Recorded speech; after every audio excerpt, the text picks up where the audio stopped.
ETHNO Heritage Council Hericoun na Dr.Ngangkham Babythoi gi Kuyom Healthcare ga Khutsamnaduna medical camp ama Pangthokkhre aying asa onarakpa matamasida angang singbu tinjang kaizangdana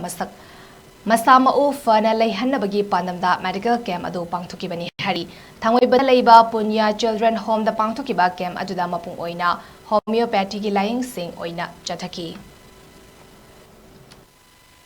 tang kunmari August ki tang kunmari 2025 asida Hericoun amasung Kuyom healthcare na sinjaduna punya children home for girls haiba children home sida koina si medical camp ama sinjari asigi maramdi huji weather su change opa angang singbu masamamu phana laina bagi dam panam da ko Hericoun amasung sigi Kuyom health care haiba clinic asiga pula taw sinjabani asida punya children home su awang bathakta moina yinjeraga so asigi mathakta asigi mao asigi mateng pangboina akoina su Hericoun na pulla da haitare masida side home asida akoi ngasi medical camp sinjaban sahi ani sahi amani mamang da akoi gi hujuje koina sakhang nariba eating mirabai saiko mirabai asungi moirom da su sinjagare mathang khoi mitki su sinba yaw khre du hangrom da ko mitki mam singe mathang